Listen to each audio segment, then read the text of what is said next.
tired. I just feel the pressure of the things that I have in mind. I wanted peace, I wanted to be fine. I wonder why I can't adjust it for a while. I really want to see what it looks like. To have a moment I knew that it would be mine. When the windows are all closed, like a picture of a time when the future is a hole you're looking for.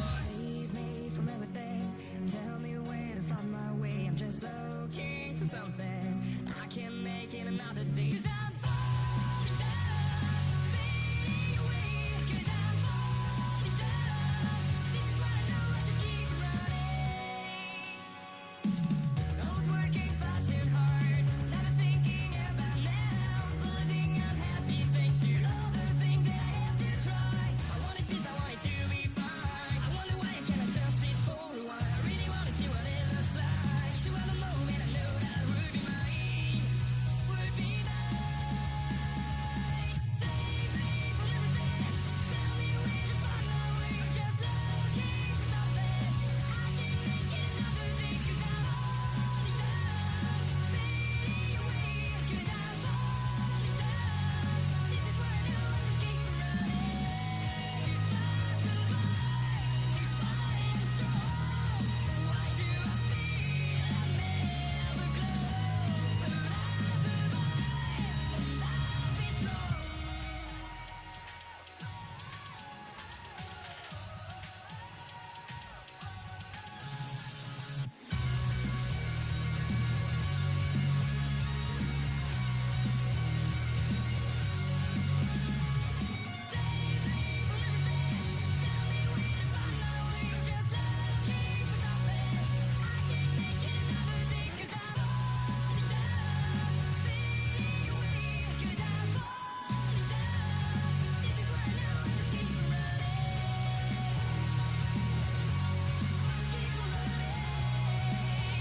Well, good afternoon, good evening, good morning. Once again, new series for us here, the Midwest Days of Thunder Cup Series. Well, good afternoon, good evening, good morning. Rockingham 150 brought to you by Jinx Shifters. Well, good afternoon, good evening, good morning. Jason from your Signature Esports.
Welcome everybody to another wonderful night of Monday Night Racing. We are live at Chicagoland Speedway in this Midwest Days of Thunder Xfinity Series race.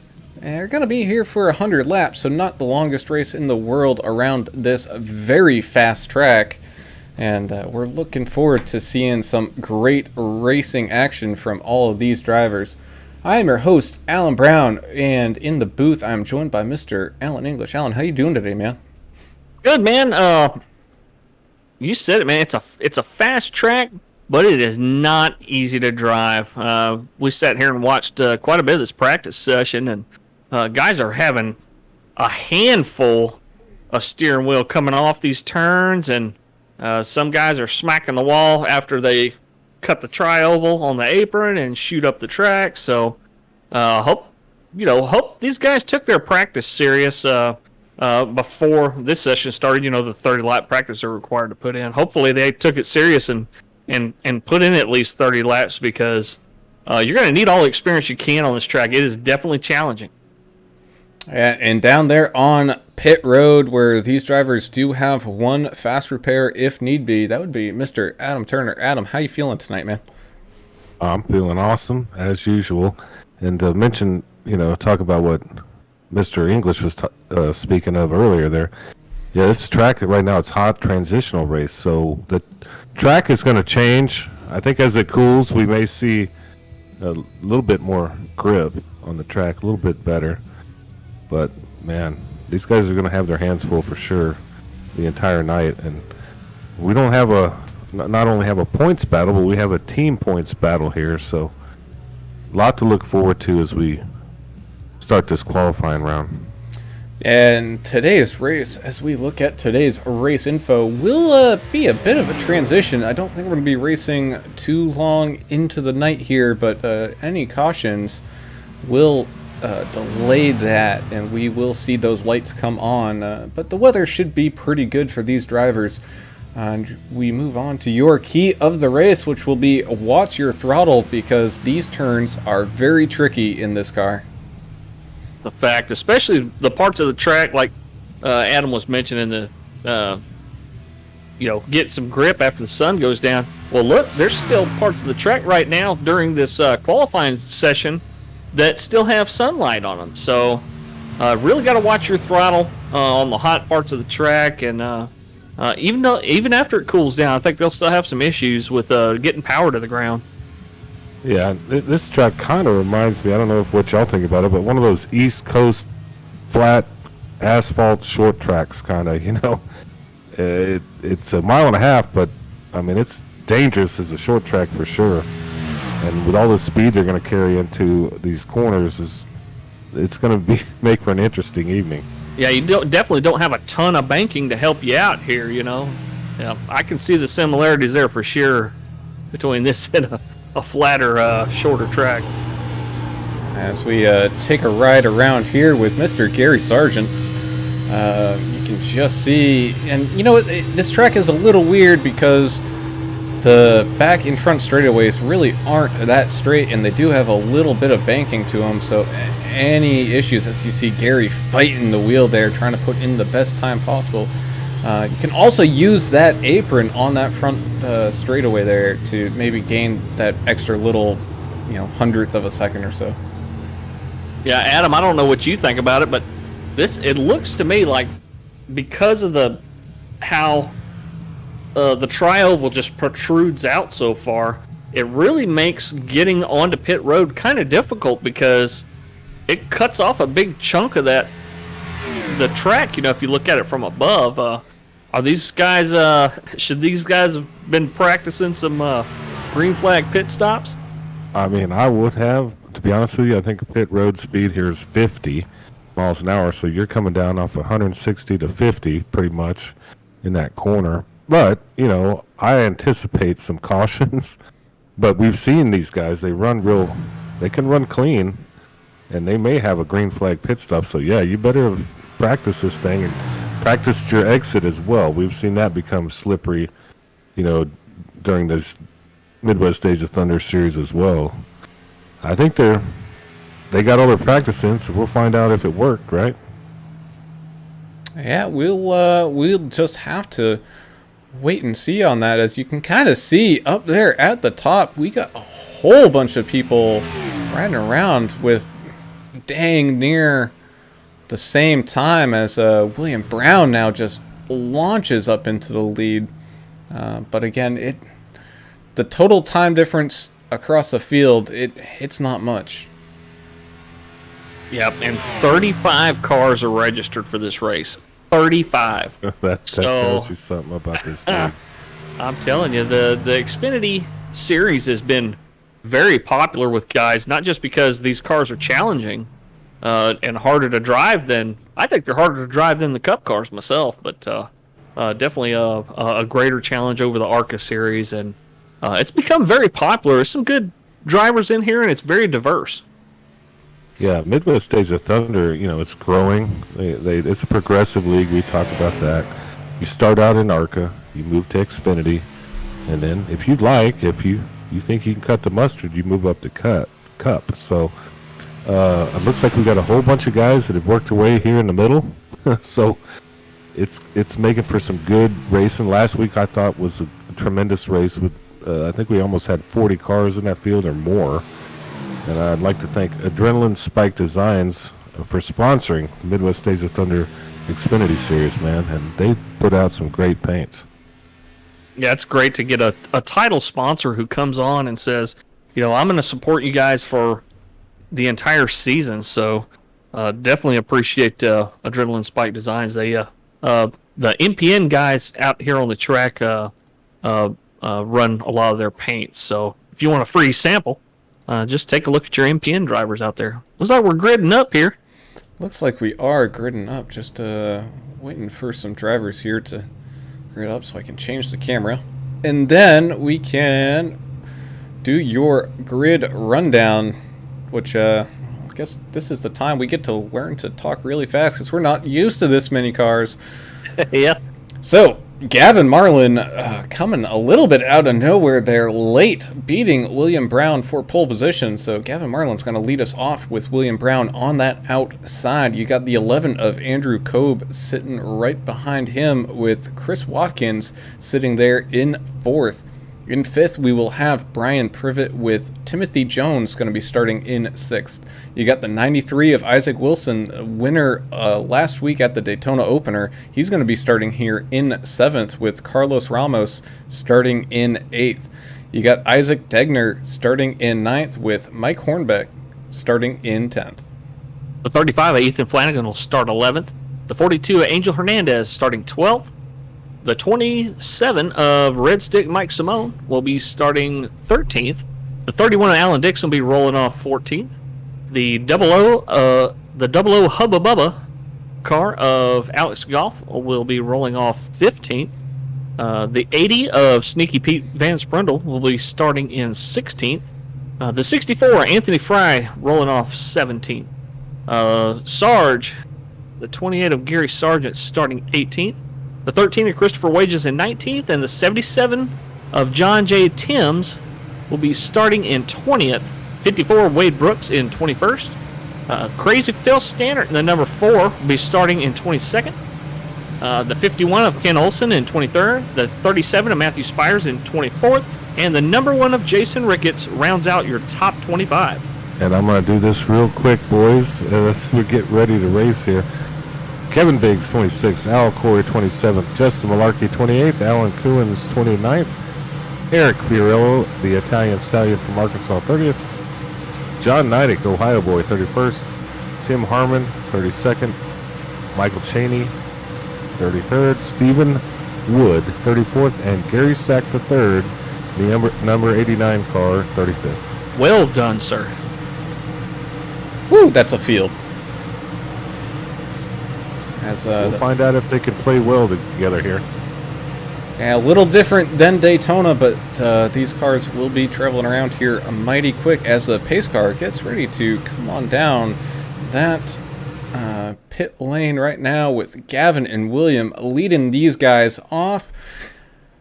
Everybody here is ready to get rolling, and so are we, and away we go down across the line and into turn 1. They're gonna go, and they're looking pretty wide there. Not too bad. Good spacing. A little bit of a mess behind there. They got 3 wide racing going on there for looks like 10th.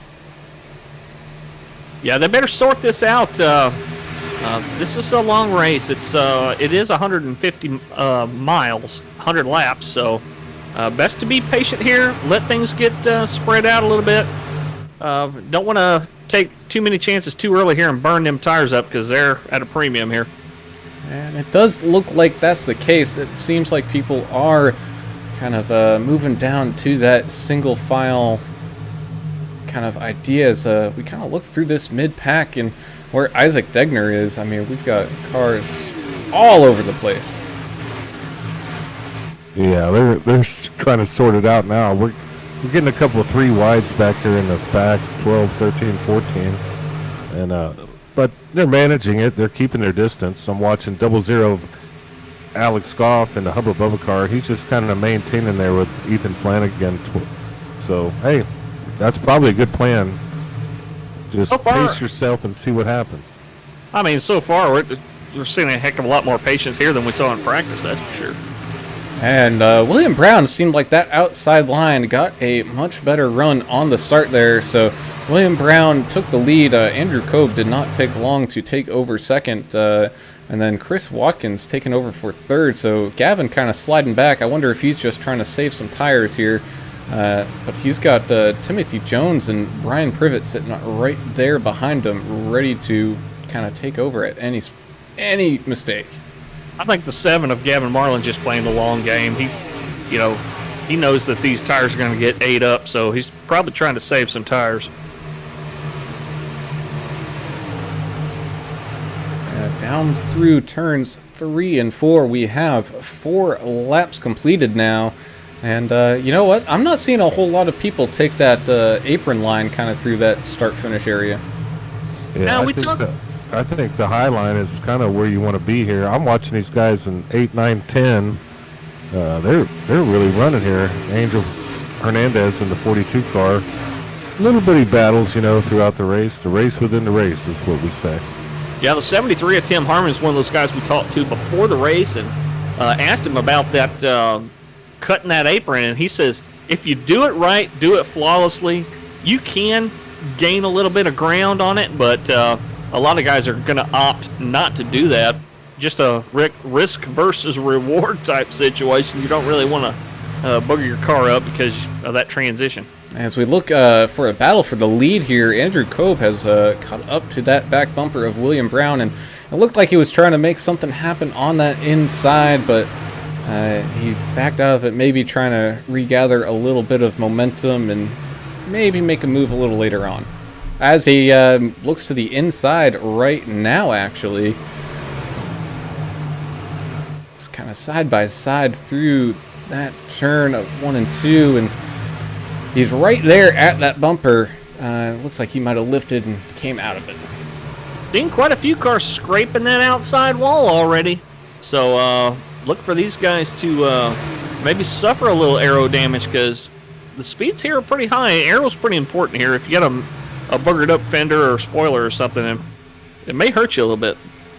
Yeah, and I think we got a cool little interesting situation with the 55 of Brian Privet, 98 of Isaac Degner, and Timothy Jones in the 20. They're all riding 5, 6, 7, but it seems like they're taking different lines earlier, and they may be sorting it out now, but they were all kind of trying to work out which line they wanted to be in. As looks like Gavin is making some kind of pass here. Yeah, I think Gavin found his took a minute to find his stride, but he's fighting his way back. He's now back up into third.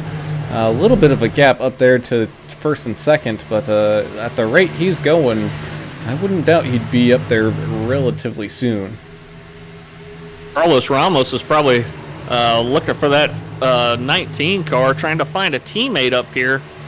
He's got Angel with him here. I'm not sure. They're not on a team, though, are they, Adam?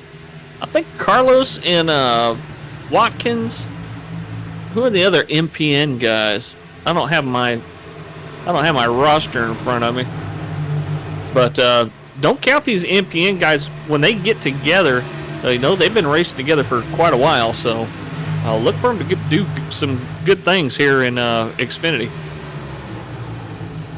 Yeah, in MPN we have Carlos Ramos, John J. Timms, and Chris Watkins. Looks like, yeah, Privet's just kind of hanging out there with Degner in the Valvoline car, and they're kind of playing hopscotch here. I don't know if anybody remembers that. That I do a little bit as we look at Anthony Fry and Alan Dixon fighting it out for that 15th spot. Looks like the 64 of Fry will get that outside run, but Dixon's not quite giving it up yet. Trying to fight his way back on the inside, but just not being able to get the run off of that corner there. Ramos, one of those guys that is using that apron. With the 25 and the 51. Ken Elson and Eric Fiorello got sideways somehow there. As I was watching Crazy Phil Stannard. He wasn't involved, but I might take a look at that one.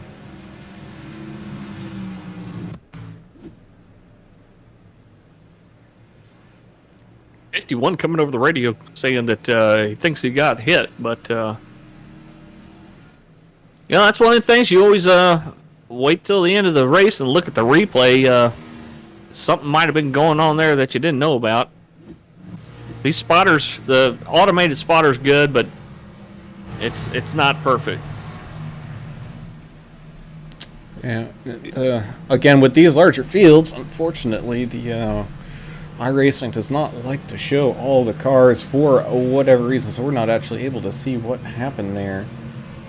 Yeah, well, I think that's going to be one of those things where I kind of watched it myself, and someone was coming down, someone was coming up. I don't know. It looked more like a racing incident, obviously. Mistakes happen. This is a tough track.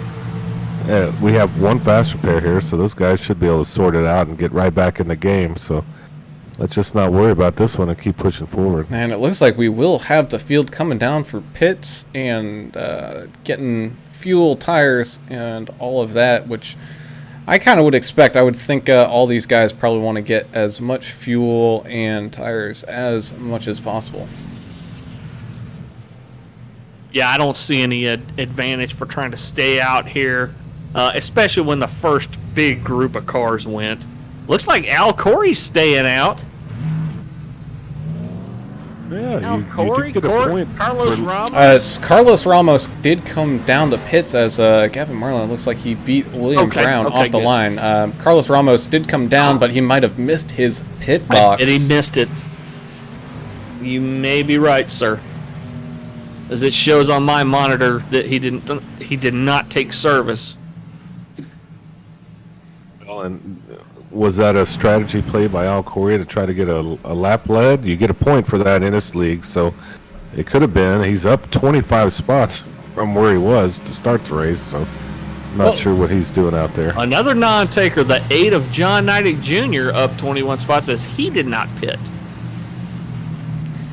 You know, and this could all just be down to strategy. These guys might have something in their heads, and you know, pitting here might kind of throw that strategy they wanted out the window, as it looks like Carlos Ramos and John are both coming down now. But okay, cool. That's going to give Al Corey the lead here, with Gavin Marlin back up into second, going to be starting on that outside. And you know, it's good to see Al Corey back. We haven't seen him race in a few weeks now, and it's you know, it's good to have him back, and definitely good to see him up towards the front.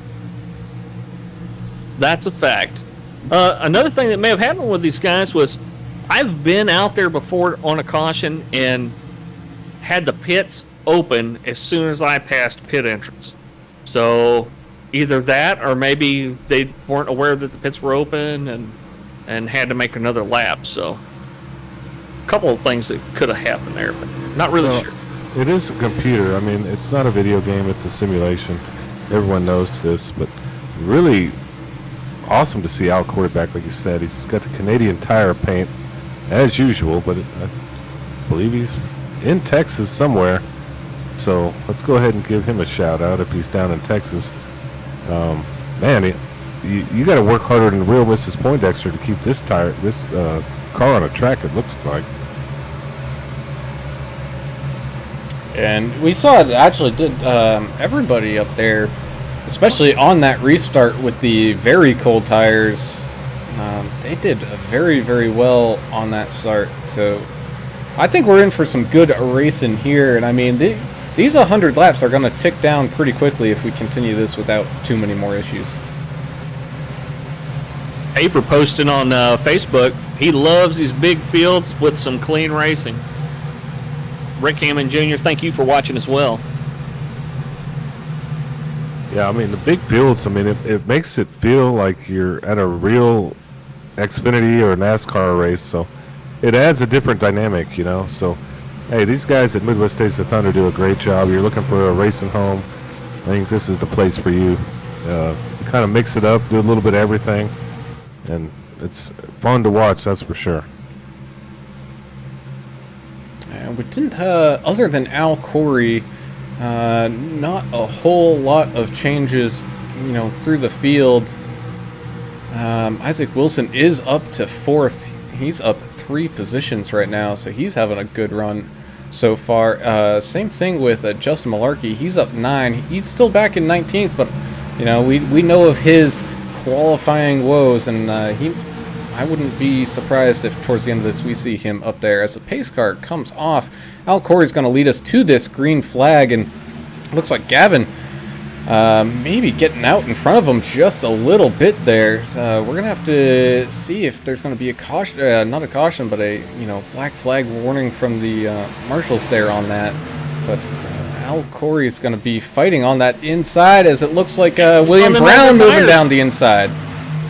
Yeah, Al Corey on those older tires. Guys are splitting him now, going high and low on Al Corey. We got a car in the wall back here. Looks like the 42, Angel Hernandez, but he holds on to it. Al Corey's still 3 wide. Got a guy above him, a guy below him, and looks like they're starting to work it out. Yeah, he's dancing with the devil right now. Yeah, he is for sure. But, hey, he hung on to it. They hung on to it. Let's keep going.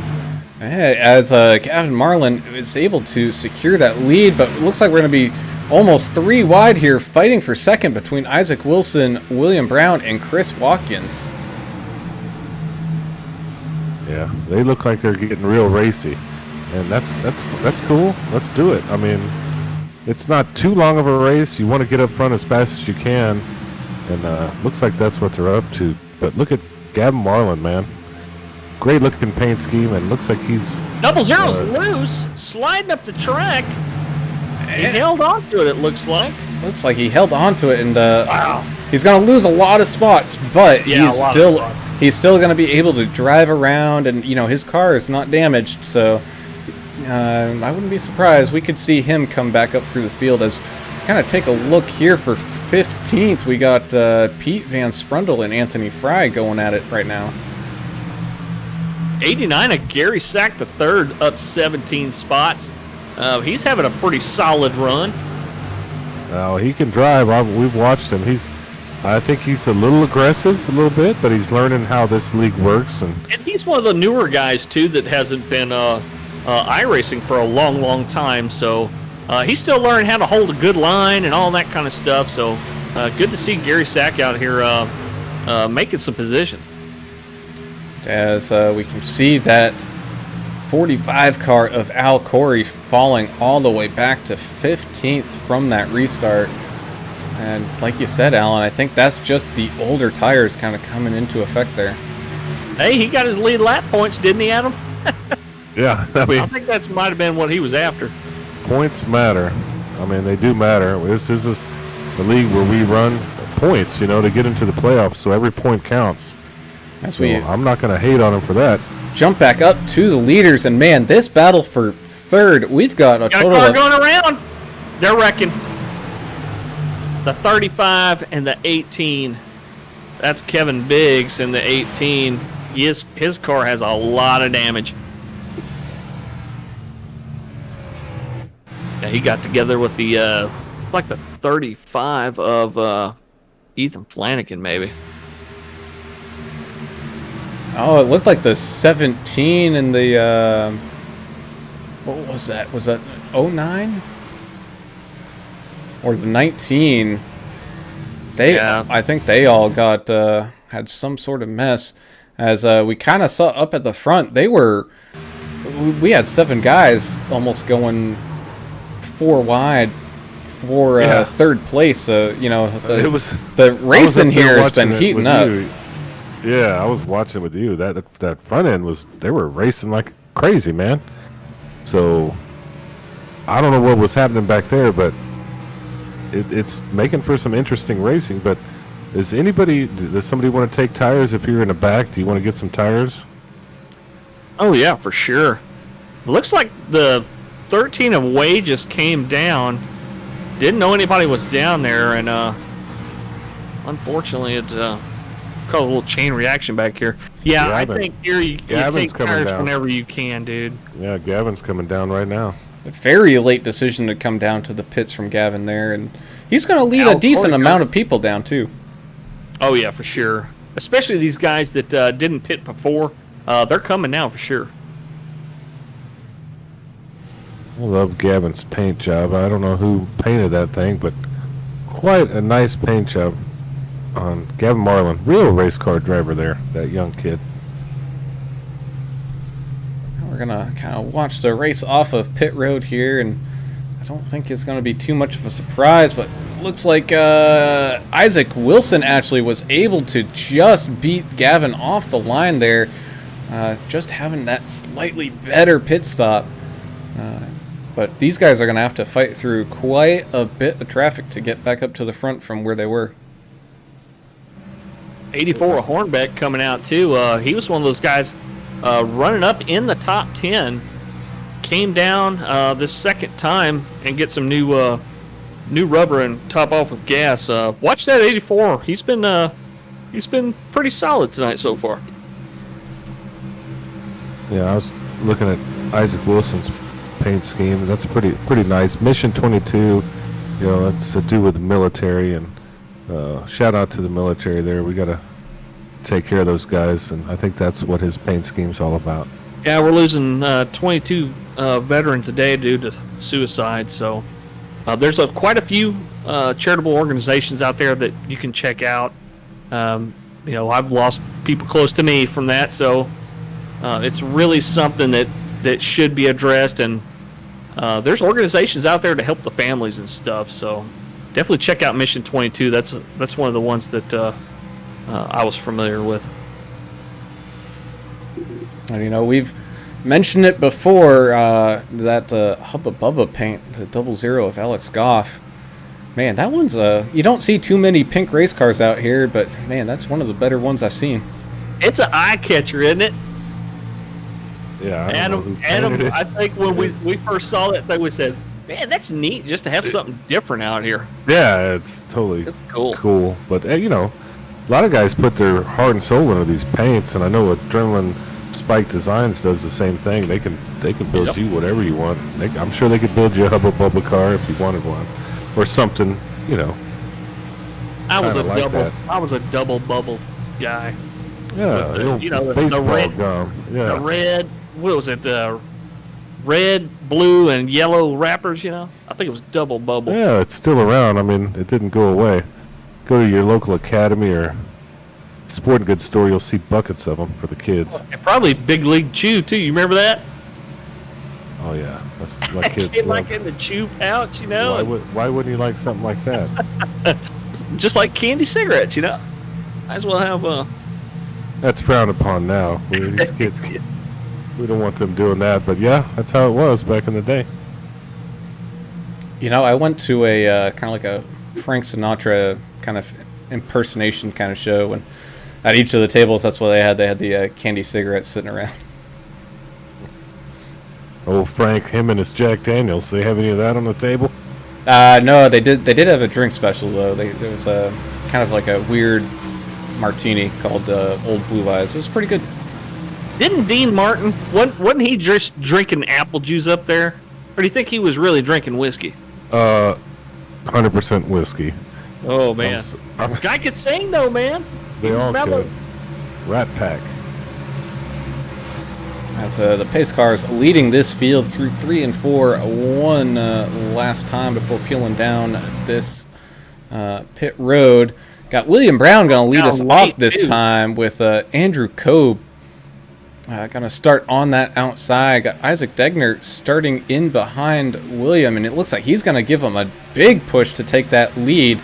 And so those two are going to be running off away from everybody else as they're still kind of battling it 2 wide, trying to figure things out as we go 3 wide for a minute back there for like 8th and 10th. I mean, we have so many cars out here, it's hard to keep track, but yeah, it's a bunch. 18th place, we're still 3 wide. We have a little net code issue. Watch out now. Oh, as we got a car up into the fence. I don't know who that was, but good job holding it up there and letting everybody kind of get by before bringing it back off that wall. But man, this is still got a whole bunch of cars trying to figure things out here. Grumpy Gramp Gaming on YouTube watching the stream tonight, saying, "How's it going, guys? We're getting ready for Thursday over here at Grumpy Gramp Racing. We'll see those guys on Thursday night here." Well, those guys are good. I bet they're itching to get into this series. Look at it. I They're bet. acting wild here. John Neidick in 22nd place. They're just double wide back here and fighting for everything they got. And you got John Neidick in the 5 of Michael Cheney 2 wide. Al Corey is going to be sitting right behind them, and Al Corey did come down to the pits that last yellow, so we almost go 3 wide there.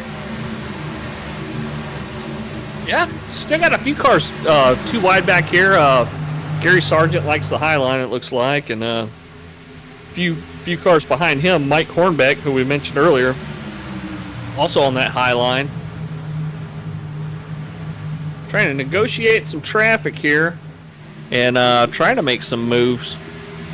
A lot of racing left, though. They're, Just now on lap 30. they're getting after it. I mean, Neidick is just, I think he's trying to plow over Ken Olsen there as he's trying to make some moves. Interesting stuff, you know, this early in the race. Yeah, but I mean, that's also Fairly the clean. perks. That's one of the perks at this track. Yes, it's fast. You can carry a whole lot of speed, and you know it might be tougher to pass, especially if you kind of get stuck on a line that you don't really want. But this track is wide enough to give that little bit of extra room that, you know, like back in Martinsville on Friday night, you know, you really didn't have that option of leaving any room for anybody. We got quite a group back here. The 00, looks like the 36, the 84, the 13, the 42, and the 25 of Eric Fiorello coming up behind them, as well as Brian Privet. What a big gaggle of cars we got racing back here, and Now they're going 3 wide back here. Woo. Yeah, Chris Wade just got shuffled out of that deal. Yeah, his car's pushing a little bit. I think he might have burned his right front up a little bit. He's been fighting that car for a couple of laps now. Privet trying to get a part of the action too. Yeah, he pitted on 13, and we're on lap 32, so he's probably losing some ground to some of the newer tires. And you know what? This is also kind of just shows what we thought in practice and qualifying. We saw a lot of close times between those two, so we knew these guys would be about the same pace. And this is the result. A lot of good, close, action-packed racing. Dude, I mean, these guys are putting on a show. To be honest with you, this is a difficult situation. This track is tough. I think it's getting a little dark, so that may help them a little bit. But man, Midwest Days of Thunder, what a league! These guys are really putting on a show. That's one of the benefits of having a progressive league is that these guys get to kind of hone their skills and get to know the guys racing around them and stuff before they start moving up into these little bit more difficult cars to drive. But yeah, man, they put on a show every week, these Xfinity drivers. And I mean, things, I can't say things have spaced out, but we've got Isaac Degner and Andrew Coe fighting over second place up at the front. Isaac Wilson has kind of dropped back into fifth, maybe saving those tires. I mean, we are still at least one pit stop away from making it to the end here, with a rough fuel run of somewhere between 40 and 50 laps. So 7 to Marlin making a move on the 13th of wages. Yeah, I wanted to mention that Gavin Marlin. I don't know who's his crew chief tonight. I'm assuming it's his dad. Wow, he's coming up on some traffic, but he looks like a Ferrari in Houston traffic at rush hour. He's just kind of barreling his way through it. And yeah, he's got a little bit of traffic ahead of him that we're trying to go too wide. I'm sorry, Alan. I was just going to say, and you can kind of see him. He's utilizing that top line, and it seems to definitely work out best for him. And I think that's going to be the case of the race here. Is you really don't want to get stuck down low, and that upper line is kind of where you want to be running. We didn't really see a whole heck of a lot of guys running that high line during practice. It looks like that might be the place to be as we creep farther closer to darkness here. Looks like we got the lights are coming on, and hopefully the track's cooling. Let's check. What's the track temp down there, Adam? Well, I'm gonna have to do some research down here, but it feels like it's cooling off. I'm just watching this hot racing right now. Alan Dixon, 31, and Privet and Gary Sack, they're kind of in a, like you would like to say, a gaggle of cars with Eric Fiorillo.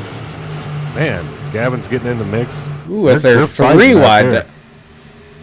wide, bouncing up and down across the track. Someone going to utilize that apron. It looked like Gavin kind of really. Yeah, it looks like track is 84, ambience 82, so not a whole lot of difference from practice and qualifying, but maybe that'll change here. Yeah, I mean, it's cooling down enough where you got to switch to whiskey on something like this. Still 3 wide behind Eric Fiorillo there. And we're close, 2 wide racing up here for the lead between William Brown and Chris Watkins. We kind of flipped back to them as they were side by side, not much room to go. And William Brown will be able to fight and hang on to it, but Chris Watkins definitely hanging around up at the front there, trying to make something happen, with Isaac Degner sitting in third, with Isaac Wilson sitting at fourth. Grumpy Gramps on YouTube saying, I keep stepping on my eggplant in the last few laps of these races, but glad to get the super speedway behind us. I'm not sure. Is he a gardener, or is that one of those double meaning things? I don't know, but Gary Sack is 3 wide back here. Eric Fiorillo's right on his bumper, and it's getting a little squirrely back here. Man, this gaggle of cars for top 10 finishing position, it could go to just about anybody. Eric Fiorillo's driving like he has the samurai sword with the Randy Jackson autograph in it. That's how fast he's moving right now. He's moving up the field. I mean, if you see Randy Jackson, you're not gonna not get his autograph on something, even if it is a martial arts weapon. As Chris Watkins makes a move on William Brown again, looking to that inside as we go through turns 3 and 4. It looks like he will get it that time. So Chris Watkins, your new leader, but William Brown still sitting there right on his bumper, looking back to the inside, maybe to take that position back in this very next corner. Side by side they go, but I don't think he's going to get it with that inside line. I think you really need to be on that outside. Dude, we got battles everywhere. Look at Red Stick Mike Simone, P6. He's fighting off a whole hornet's nest behind him. So, man, this is turning into like some real premier action here. The Midwest Days of Thunder Xfinity Series. Awesome, awesome stuff. Chris Watkins is your Adrenaline Spike Designs guy. That's his organization. So thanks, Chris, for being the title sponsor of Xfinity. And now you can be up front and show off that paint. And maybe some more people will go to your Facebook page, Adrenaline Spike Designs on Facebook, and check y'all out. Y'all are getting some getting a little camera time tonight. As we go back through the field, we got Angel Hernandez, after kind of tapping that wall, slowly creeping his way back up through the field. He's sitting there in 15th. He's currently fighting with the 28 of Gary Sargent. As the action's, I don't want to say settling down, but I think everyone's taking a quick breather before they get back to it. Yeah, and we're at lap 45 right now. You've got lap. The last time these guys pitted it was 23, and some of them at 13, looks like. So that is going to play into a lot of action here, I think. Grumpy Gramp on YouTube saying this is some great racing. Yeah, I think you're right there, and I think pleasantly surprised I am tonight. I didn't really expect it to be this clean and this racy. Yeah, and look at the battle for position 10. We got battles all out here. And, thanks to the Midwest Days of Thunder administration and the owner, league owner, Taver Mowry, he's a kid, college kid, but he's got a business going here, and it seems to be growing. These guys are making a difference on the track. It's amazing iRacing simulation right here. Yeah, Taver just celebrated a birthday, and also celebrating a birthday today is one of our admins for this race who races the 96 and Cup, Derek Schimmel. So happy birthday, Derek. I hope he's not angry on his birthday. The old angry, he's angry all the time. So Gary Sargent's going down low trying to make a move back there. Good stuff out here, man. Oh yeah, as we got a fight brewing up at second between William Brown and Isaac Wilson. Got a fight brewing for fourth between Isaac Degner and Mike Hornbeck. Man, we also, like you said, got that fight for 16th, Gary Sargent and Al Corey. There's action to be had no matter where you look. Look at Hornbeck up here racing for fifth. Wow, man. He's one of those cars that was started in the top or close to the top 10, fell back to around 20th, and now he's fighting for fifth up here with Isaac Degner. Hey, and that's going to be awesome. But look at Justin Malarkey. Y'all mentioned him earlier. He doesn't like to qualify well, or he can't qualify well, but he's P6 and just clicking away, man. He's within striking distance now, and he will be. We may see him in the podium. I'm guessing. That would be a pretty. I would say I can't say a safe bet because of how many people we have in here, but he is definitely moving up 22 spots.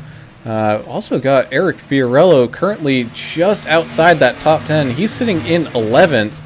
Oh, as he gets bumpered by Brian Privet. I think just didn't check up or change lines in time, as they're now kind of 3 wide going down into turns 1 and 2 with Angel Hernandez on that outside. But Eric Fiorello up 18 spots, currently in 12th. Watching Malarkey back here and Degner and the 84 at Hornbeck, they're still fighting it out here, going 3 wide about half the time. They're 3 wide again. Hornbeck a little bit loose, but he holds on to it.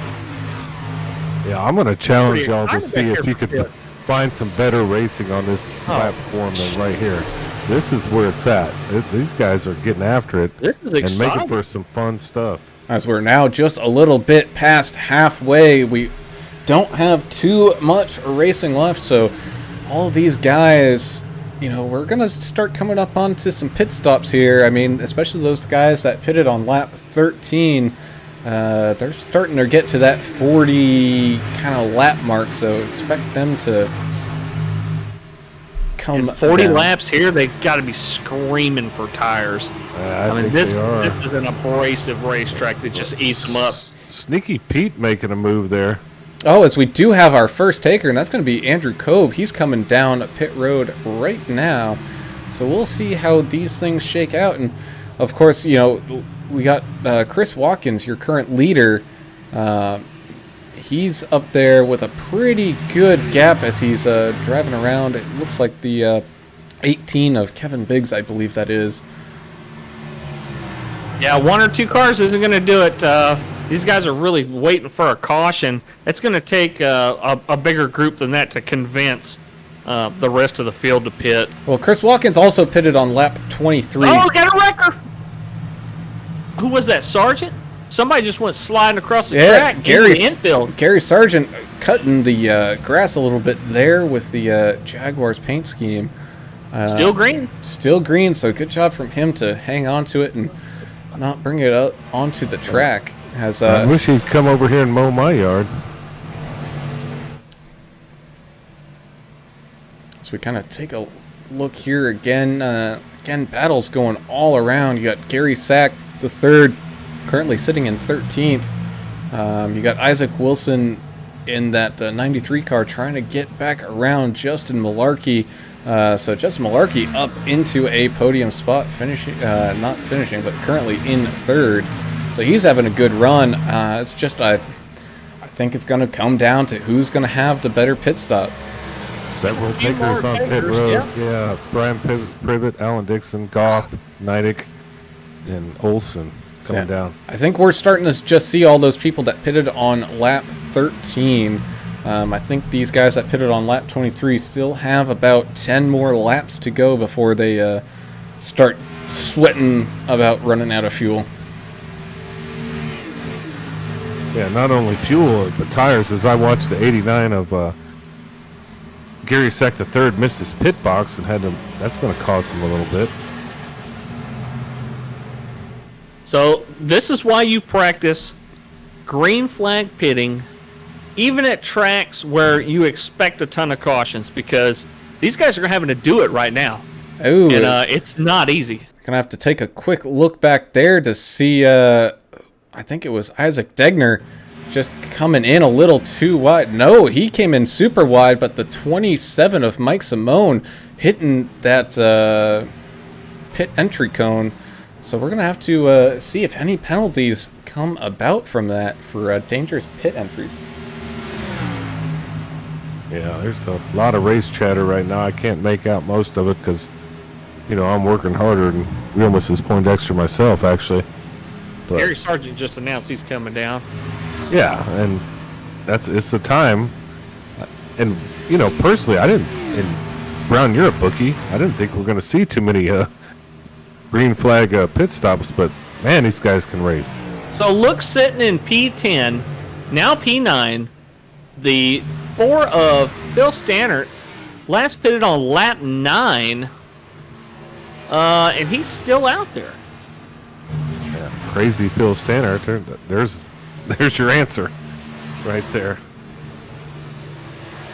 He's up 10 positions and still out there on these old tires. 50-lap old tires. Got to be coming soon. He has to. I would have to say he would be, as Alan Hewins is now coming down pit road. I believe he was one of the first ones down on lap 23. So all the people other than I think Kevin Biggs, I don't know if he's come down pit road yet again or not, but everyone who pitted on lap 13 have now been down, so it's just a matter of time for all these guys that pitted on lap 23 to come down. As now you got Pete Van Sprundle. He's been kind of stuck in the back there for most of this race. He's now up into 8th. Okay, so the 4 standards in now.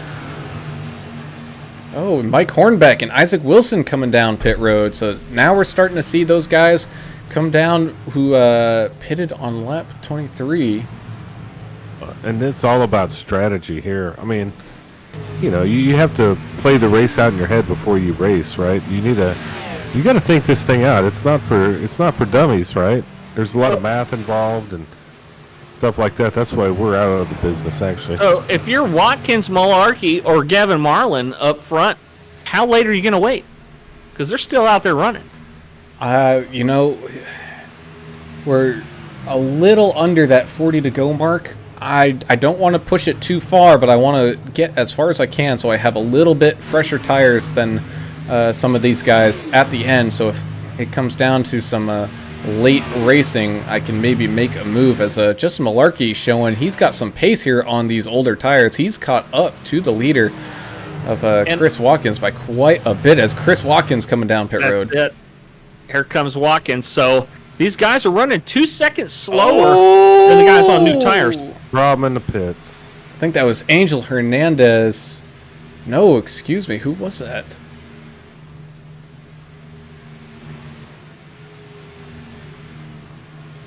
Well, it didn't cause a caution. It wasn't, but someone hitting the pit wall there. It looked like Coons. Alan Coons in the Buffalo Trace car had a little issue. Yeah, coming in just a little hot. And you guys were mentioning it earlier. These are tricky cars to bring down pit road, as Justin Malarkey now coming down. So Gavin Marlin is going to be your leader for right now until things cycle through. And at this point, with just about everybody pitting, it's almost you're kind of losing more time by staying out than coming in. Yeah, him and Pete Van Sprundle, who's about 3.3 seconds to his rear. Malarkey's coming out of the pits now, it looks like. As looks like Gavin Marlin might have heard us, and he's now coming down pit road trying to get that thing checked up. Oh boy, that was very, very squiggly. Don't know if he's going to have any black flags from that, but Pete Van Sprundle is also down, so I believe that will complete our pit cycling through.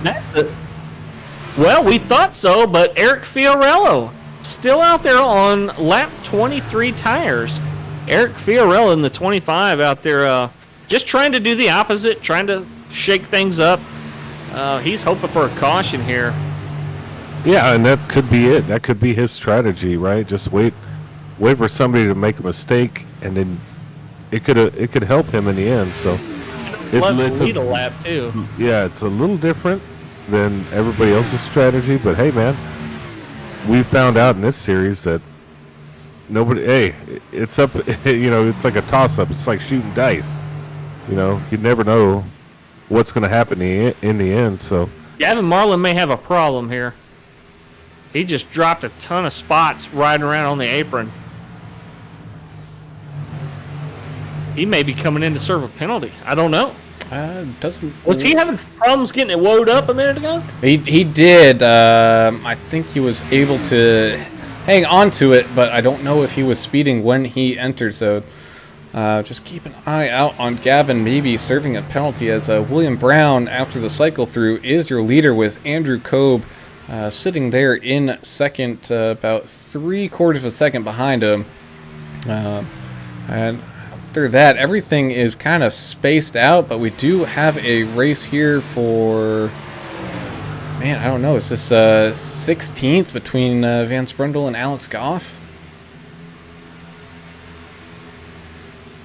Sneaky Pete Van Sprundle will fight with anybody. So he's from New York's, and he's kind of fun racer to watch. He drives a car that's always painted like a wizard or something. It's beautiful paint scheme, purple and black.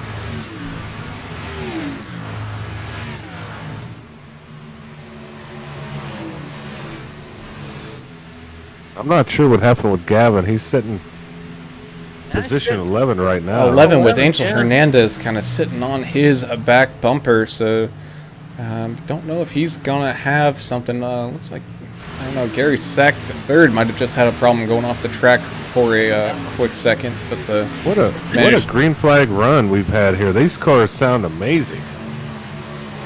as we can see the 25 of Eric Fiorello. I don't think he was able to actually get a lap led, but like you said, he's still. Oh, him and Hornbeck just got into each other. Yeah, we're still Yahtzee. green flag racing as those two kind of figure things out. I don't know if there's just a miscommunication with spotters going on there, as we can see also a little battle between Brian Privet and Mike Hornbeck. But how crazy was that they held it, you know? Eric Fiorello lost a couple spots, but hopefully his car's not too damaged. He's still running around that track. As we're coming across the line here, we're going to have 31 laps to go. This thing is starting to tick down lap by lap. We can see Gavin Marlin moving up. He's now trying to get around Brian Privet, looking up that inside to take over 8th. And it looks like he will be able to get that one done. As we can kind of look up where 4th is, we got Justin Malarkey coming back off of his little bit later pit stop. He's right there on the bumper of Isaac Wilson, looking to get up into that top 4, but they still have a lot of ground to make up before they get up kind of anywhere near those podium spots. Well, now it's just a battle of attrition, right? I mean, this has been a real marathon, but super surprised that we've only had the small amount of cautions that we have. This track is difficult to navigate. I think maybe the transition to night has kind of helped these guys out, but man, look at them go around this track, man. I couldn't believe that we're sitting here where we are. What a great job by the Midwest Days of Thunder admin crew and Midwest Days of Thunder itself putting on this series and this track here. I think we're going to have to come back to it. And don't look now. It looks like Chris Watkins has chased down that 11 of Andrew Kobe. So we got a battle for second going on now as Watkins looks to the inside of Kobe, and he will be able to complete that pass without too much of a problem. And After what we've seen tonight so far, this is probably a track that needs to be in all 3 series, if it's not already. It's been exciting. Yeah, it has, and I heard a lot of complaining during the week about, hey, this track is tough, it's loose, it's tight, I don't know, but man, these guys are making it look fun. It's like the great equalizer. Yeah, it's turning out to be quite the show. if we kind of look someone we really haven't talked about today quite yet, the 20 of Timothy Jones, not having a good day today whatsoever. He's kind of sitting there in the 17th to 20th spots, down quite a few from when he started, but hey, he's still out there plugging along, so to see if he can't maybe make a little bit of action happen coming towards the end of this thing. There's a lot of guys like that. Matthew Spires, we hadn't talked a lot about him, but we've seen him run up front in a couple of races before. He's still out there clicking away in P33, the 37 Budweiser car. Michael Chaney's another one of those guys that is new to Xfinity.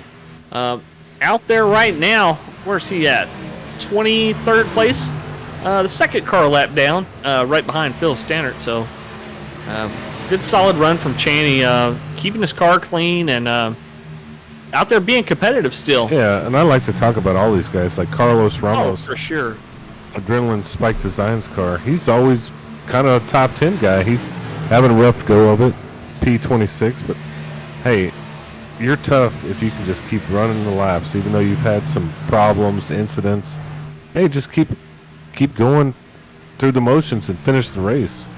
You never know what can happen. You can always jump a few guys if something happens in the end. So that's called persistence, As talk about persistence, after maybe not having the best of starts, he's been having a great late race. Gavin Marlin, he's coming around Ethan Flanagan right now, so Gavin Marlin moving up into that 6th spot, but he's got a whole bunch of time to make up still. He'll get up there. Like I said, he's in a Ferrari in Houston traffic. He may even have a pistol out the window. That's how it goes in Houston. But no, he's driving crazy good right now. Trying to split up those teammates of Isaac Wilson and Ethan Flanagan up there.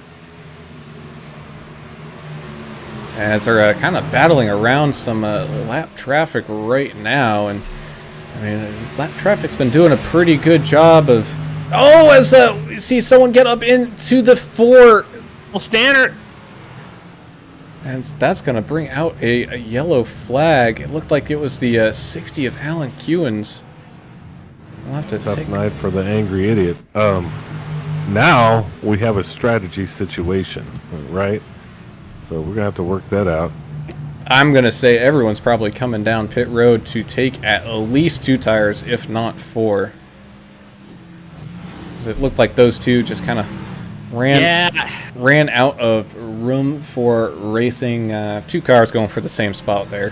Yeah, that's what I saw too, Alan. I was watching the replay when you were watching it, and one car was there, and the other one was there too, and they kind of turned towards each other. And hey, is anybody gonna? Are they gonna fight? Or that's not. It's too early. No, they're not gonna fight over that. No, I think it's a racing incident. I'm sure Alan and Phil both know what happened there, and it was just a racing incident. There's no screaming or cussing going on the radio, so I'm sure they understand us. Yeah. We got some takers coming down. Let's see what we got. So we have quite a few. I think the people that have not or have stayed out are all a lap down, so they're gonna see if they maybe try to get their lap back, or if they come down this next time, as it looks like Alan Kewins might have missed his box there, or he had pitted some early. Troubles there. So William Brown wins the race off of pit road. Chris Watkins in 2nd, Justin Malarkey 3rd, Andrew Kobe 4th, Isaac Wilson 5th, Gavin Marlin 7th, and Ethan Flanagan in 7th, with Angel Hernandez in 8th. So this will put Wilson and Flanagan together, nose to tail on the restart once we go 2 wide.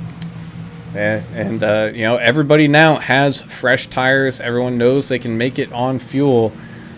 So now this is just a kind of sprint to the end, as they're going to take the green flag, I think, with 19, maybe 18 laps to go. Yeah, and what a crazy track. Midwest Days of Thunder Xfinity Series. Next week, same time, same location. Well, different location, but same location on the interwebs. Road America. How's that going to work out? Oh, Lord. You either love it or you hate it. I was in the second camp on that one. Yeah, I mean, I personally like to watch it, but I don't want to be in the car. That's why I like being here with y'all. I'd rather be in any car besides an Xfinity car. Well, let's just say stock car. Put me in a sports car or open wheel on that one. As we're getting ready to kind of stack it up back 2 wide, we'll take a quick break from the action under this caution, and take a quick break, let y'all go grab your popcorn, grab your beverage of choice, and get ready for this exciting finish. We can't wait to take you to the end. Well, good afternoon, good evening, good morning. Once again, 2 series for us here, the Midwest Days of Thunder Cup Series. Well, good afternoon, good evening, good morning. Rockingham 150 brought to you by Jinx Shifters. Well, good afternoon, good evening, good morning. Jason over here, Signature Esports at work.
All right, and we are back ready to go. Green flag racing. William Brown, Chris Watkins, going to be your front row for this restart as pace car leads them one more time through turns 3 and 4, getting ready to pull off down pit lane. And you know what it's time for. It is time to buckle up, strap on that drinking helmet, throw inhibition out the window. It is time to go racing. Green flags waving. William Brown getting a great jump there up at the front as we're 3 wide for 4th. And a whole slew of cars. 25 of Fiorello coming right up on the 5's back door. He's trying to make a good run out of this restart, and he's doing pretty well in that outside line. And you got Justin Malarkey getting a pretty good run off of that restart. He's now sitting in 2nd. We've seen him have a maybe better, longer run car, but he's now up there in 2nd, maybe trying to chase down that car of William Brown. But you also got Chris Watkins in the outside wall. He bounced off the 60. No caution yet. Yeah, good call on that one. I just said target as Chris Watkins gets up into the wall, able to save it as they go 4 wide for a second there. Gavin Marlin getting up into the 42, and we're going to have a whole slew of cars going slow. No one's completely wrecked yet until now, as it looks like Chris Watkins finally losing control of it, and we have our caution. A huge field, getting close to the end. I mean, kind of expected this, right? I mean, there was so much going on there. I mean, originally, the original contact got Chris Watkins up into the wall. They go 4 wide for a second, and that left Gavin Marlin kind of stuck up on the outside going 4 wide, which checked up that entire top line, and just eventually everybody running out of room, and looked like Chris Watkins losing it finally, but oh boy, that was close. Yeah, it was crazy. And guess what? This is race 2 of this particular season, and I think people are learning who they are. You know, they're learning their friends, they're learning their neighbors. So I think it's going to make for an awesome season. And I think we've learned from, just watching this and being a part of it. Drivers don't forget, do they not? No, they don't forget. No. Yeah, Jimmy Spencer. Jimmy Spencer with his elephant remark. Yeah, he never forgets. And they remember where they were, when it happened, and so... Yeah, it reminds me of an interview we did earlier this week. Yeah, there's some battles going on, but it's all heated. It's... Right. People don't forget stuff that happened to them earlier in the season or last season or... Yes, but you know what? It's a simulation, kind of a game, not a game, I don't know, but it does bring out tempers. People want to win, and I kind of like it. I like controversy. Obviously, that's kind of my deal, but I don't think any ill intent for the human being, goes on here. I think it's just people get mad, and they may air their grievances on our broadcast or on a Discord, but hey, that's life. It's competition. If you ain't first, you're last. That's what they say, right? So yeah, and, I see no problem with it. Let's talk about some people that have been kind of coming up from last. As always, Justin Malarkey kind of started way back there. He's now up 26 spots, sitting in 2nd, but he's not the only big mover of the race so far. You got Tim Harmon. He's up 25 spots, sitting in 7th. Good to see a good run job, from Tim. him. You also got Gary Sack the third. He's up 24 spots, just outside that top 10. Eric Fiorello up 18. Michael Chaney up 20. So, I mean, we got a whole bunch of people up a lot of spots here. And, I think we're just going to have to wait until the end to see who actually gets the hard charger out of this today. Yeah, some of y'all might have noticed some black flags being cleared.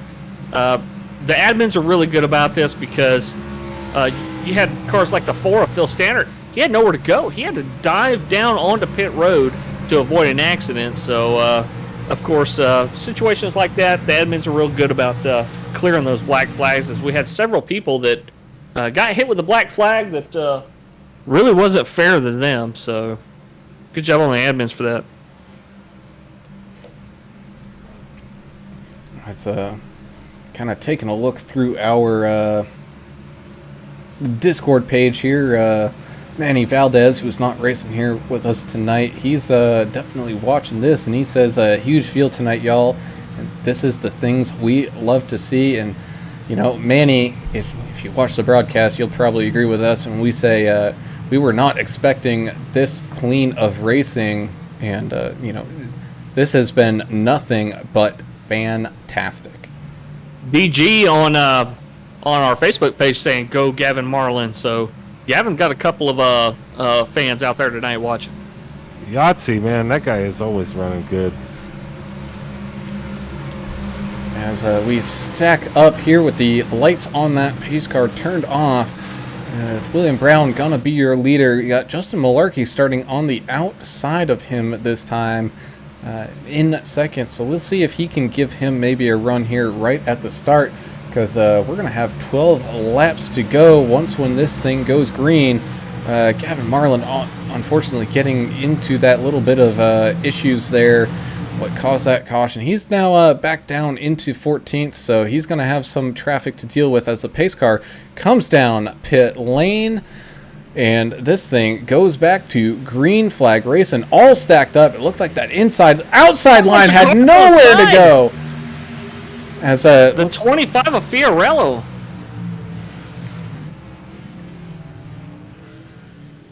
Wow. Yellow is out. Yellow is out. We're going to have to take a replay of that. So it looked like the 7 of Gavin Marlin trying to sneak up that outside, and Eric may not have noticed him coming up and squeezed him into the wall, and those two just had nowhere else to go but into each other.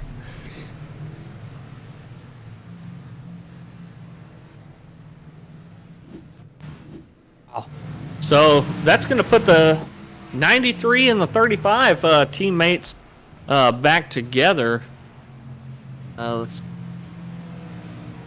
As of right now, I've got them scored in 3rd and 5th, so they will be on that inside line with William Brown. You also got Justin Malarkey, Andrew Kobe, and looks like Mike Hornbeck going to be on that outside. And all three of those guys have also had a great day so far. So, man, this is going to come down to the wire, which is kind of what we thought it would do. It's always exciting to see close finishes and teammates trying to work together up in front, and other people trying to spoil their deal and try to split them up, and we'll see. But yeah, it's going to be a fun 10 laps to watch, I think. And as these guys kind of go past that pit lane, except for anybody with some damages, I don't think we're going to expect to see anybody from this point on coming down pit road. Because we've had pretty quick cautions here. Yep, quick and consecutive here the last couple. So hopefully these guys can regroup and finish under green. But in case they don't, we do have 2 opportunities here for a green-white checker. Well, after that, are we going to see any fights? That's what I'm worried about. I know that's what you're counting on. But it's all good, clean fun. Let's have some fun with it. Hey, you know, it's the end of the race. This is when it should be racy, right? I mean, that's what we're doing here. So, there's worse things you could be involved in than racing close and furious with 34 other guys on a Monday night on a sim rig. So yeah, good clean fun. Something came to my mind, and I probably shouldn't mention it, but yes, this is probably where you should be, watching this clean, wholesome racing. Yeah, and you know, up until recently, man, the racing has been clean. I mean, so far it hasn't been anything I don't want to say dirty, right? Like it's all just been little errors that caused, like turned into a big one. But you put 35 Xfinity drivers in these sim rigs, you're going to have a worse result than what you have here. I'm going to guarantee it. You watched any of that stuff with the actual NASCAR drivers playing iRacing on TV? It's a simulation. It's not a game. We're not playing anything here. But yeah, I have watched some of it, and I think these guys are better. Yeah, these guys have got it going on. Yeah, what a great platform, iRacing. I'm glad I got involved in it, and I've raced with you and Alan Brown for a few years now, and I mean the camaraderie and stuff, especially when you get a good league like Midwest Days of Thunder. Yeah, some guys have their differences, and they're competitors. They're going to argue and fight and whatnot, but the camaraderie in this league is like no other league I've ever been a part of, and I'm real proud to still be a part of this league. Yeah, unless they kick us out of it for some reason or another. But, man, a lot of cars still in the field. I would have quit a long time ago if it was me. There's no quitters on this track. Kevin Biggs had a rough night. He quit about 70 laps ago, but I can't blame him. Car probably just was destroyed.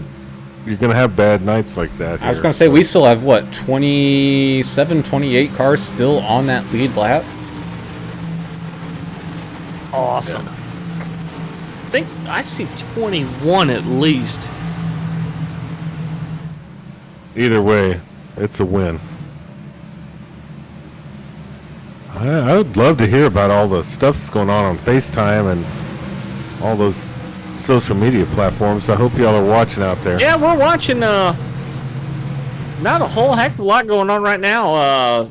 The Trooper 865 on YouTube says, "Great racing tonight. Hope William Brown can hold on to first place." And we're going to find out here as the pace car comes down pit lane and back to green flag we go. A little bit cleaner of a start here as Justin Malarkey is trying to hang on to his outside. But Isaac Wilson giving him a little bit of a push, and looks like William Brown will be able to hang on as they exit turn 2. But Malarkey looking to make a move up that inside now as we have 7 laps to go, coming to the line with 6 laps to go. And I mean, we got a huge... It's the big one. It's the big one. You saw it, Brown. They're going around back here. Was that the 11? Man, we're going to have to do a replay of that because that was... That's Andrew Cole. I think... Oh, yeah, Andrew Cobe. I think he was just getting pushed a little too much. In the side of the fender, possibly, by the 93? Yeah, I think the 93 came down just a little bit, got into that side of the 11, and it looked like most people had somewhere to go, but eventually space did run out, and we just had a wrecking happen after that action. 25 and the 90 both involved in that, too. They're going to be going back watching that replay. Maybe updating their little list. If you don't know what kind of list I mean. Yeah, that list it's going to be stashed away in their brain. It's Race 2, Midwest Days of Thunder Xfinity Series. So I think by the time we're done with this season, we're going to have some fun. We're going to see some fireworks. And I'm going to hang out near the haulers with a cold beer and just with popcorn, just kind of see what's going on. We report back to y'all. As we know, some people keep pretty accurate lists. They could tell you what track, what turn, and what day they were done wrong. I'm not going to mention any names, but we have heard a little bit of that lately. The Trooper 865 also on YouTube telling us, giving us a very generous compliment. Thank you very much, Trooper 865. We appreciate you. Yeah, thanks for watching. We actually do this for free. I mean, we love Midwest Days of Thunder. Tabor Mowry, he's put together a great league, and we became a part of it. kind of racing our ARCA, moved our way up to Xfinity, and me personally, I was like, man, I'm not good at this, so maybe I'll try something else. But no, man, thank you for that, and we like it. I love it. I don't know about y'all, but I like watching these guys and getting this. It's a little less stress for me than running the actual race, personally. Great things about it is we've raced with most of these guys, so I won't say it's like we know them all, but I mean, they're not strangers to us, so it really does add something different when you're able to commentate on these. I've really enjoyed it so far.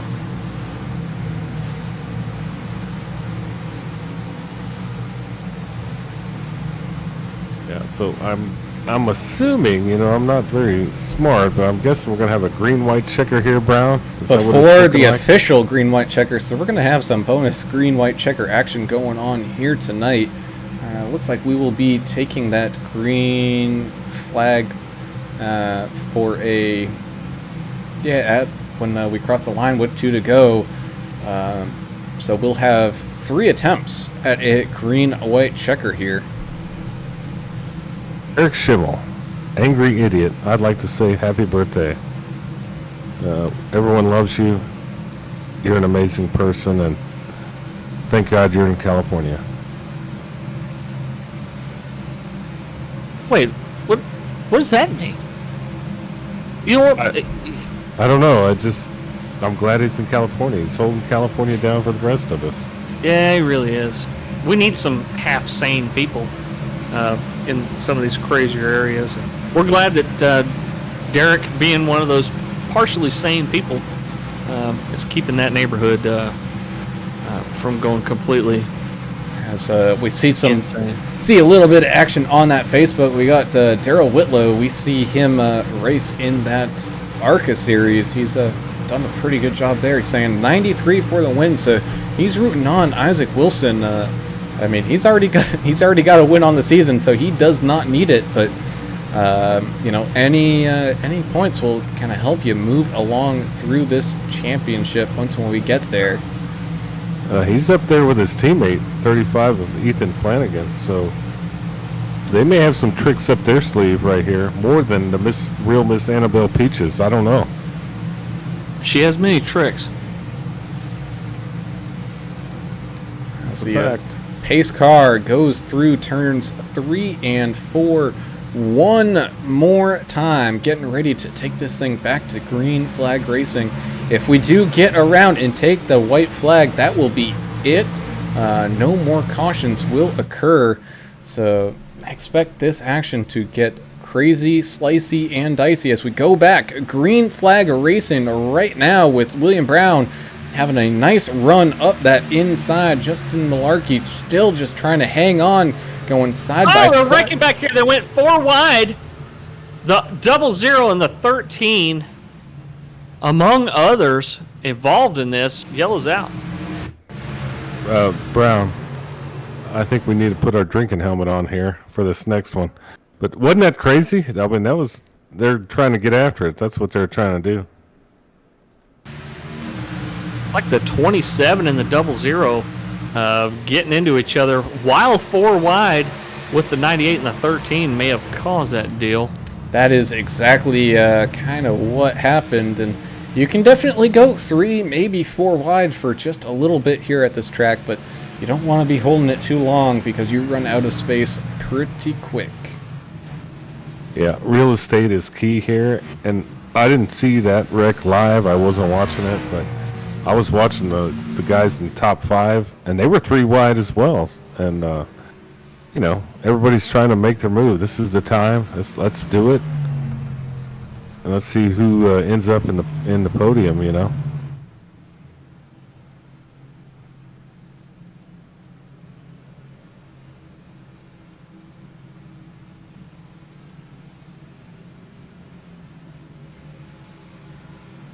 Yeah, seeing a lot of crazy stuff happen tonight.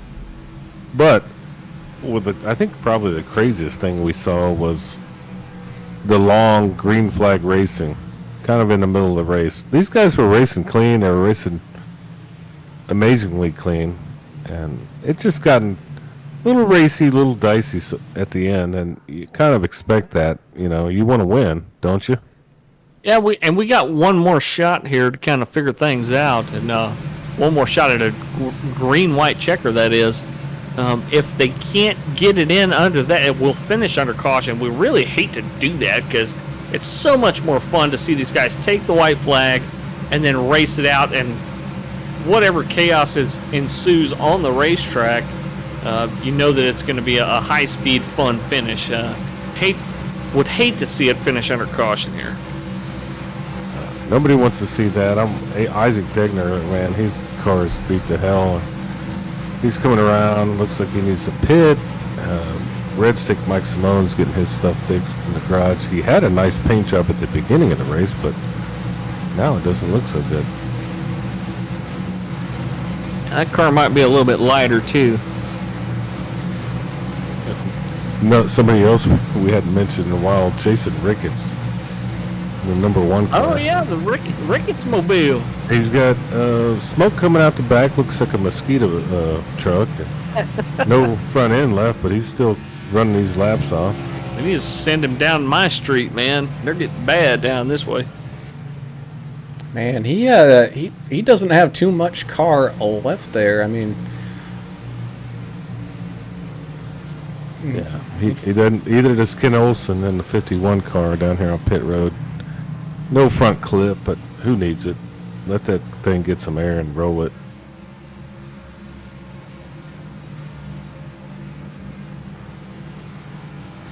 What do you guys think's going to happen here? What's your predictions for this green-white checker? I think we're gonna get about half a lap in, and then things are gonna get crazy again, and it'll what I want to hear. It'll be a race. Bookie, I'm gonna guess maybe even before half a lap. These guys, you know, they're gonna be all packed up, and it's all or nothing. At this point, checkers or wreckers, as Matt Fornes from Washington would say. You know, but yeah, I think we're gonna start to see some crazy action as it kind of leaves that halfway around that lap, and it's gonna be a little bit of a race to see if we can take that white flag. But I think we still have that one more green-white checker in our pocket. So we got the first 10 cars all pitted lap 79 for tires. You got a couple guys behind them. Gary Sack, the third and 11th, on lap 55 tires still. And then John Neidick, Gavin Marlin, Gary Sargent, they're on newer tires. So do tires make that much of a difference, do you think? I mean, it's only 2 seconds per lap probably for tires of that difference. Do you think that's going to help them? If any, it might hurt them a little bit here because of how much traffic they're going to have to fight through. I mean, you kind of look where they are and what kind of racing we've seen. I mean, yeah, you can take it 3 wide a little bit, but you know, that just loses more time than you actually gain. So you're going to have to pick and choose the spots that you kind of duck and dive through here. As a pace car, I believe, is getting ready to come down pit road, and starting to get ready here for this. Another attempt at the green flag, and away we go as we got cars scrambling all over the place. As all the way down the apron as he cuts back up. Got a couple cars going around. And that's going to bring out another yellow. Gavin Marlin was making a run, and he got rear-ended there, and wow. That's kind of what we predicted. You said half a lap, Brown. Mr. Bookie. I should have said, 200 feet. The 8 just got impatient, it looked like, and decided he wasn't going to wait for these guys to speed up, and he went down on the apron passing cars and came right up in a like I like to say, into a gaggle of cars. Yeah, well, we know the 8's from Ohio, and I know Ohio boys. They're not going to play around.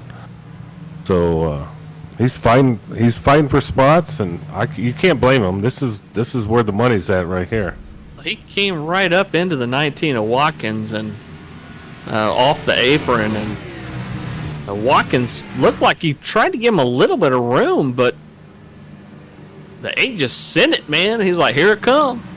I'm going to focus my personal, as a viewer, if I was viewing, I would watch the number 7 car in position 7, Gavin Marlin. I think he's going to do some serious damage here when we have that next restart. I think he's going to make some moves, and we may be talking to him in the podium positions. Now, speaking of damage, the 73 also involved in that wreck, taking a little bit of damage on that Angry Idiots 73 automobile, but oh man, this is the last chance, isn't it, Brown? This is for a high-speed finish. Yeah, this is going to be our last chance. But you also got William Brown still in the lead, but Ethan Flanagan was able to take over second, so he's going to start on the outside. Justin Malarkey slipped down to third, so he's starting inside. Maybe going to give William Brown that little bit of a push, because on that outside, Ethan's got his teammate Isaac Wilson starting right behind him. And we kind of saw at the end of the Daytona race, having teammates there was very, very important, and we got those teammates together here once again. Yeah, when we talked to them, both Ethan and Isaac, and it's kind of like a shake and bake situation. I think one of them for sure doesn't mind being second place as long as his guy is in first place. So, shake and bake. Let's do it and see how they end up. Adrenaline Spike Designs, Midwest Days of Thunder Xfinity Series, Chicagoland. Speak about, this looks like Chicago, they're shooting at each other or killing each other out here on a track. Amazing stuff we're watching.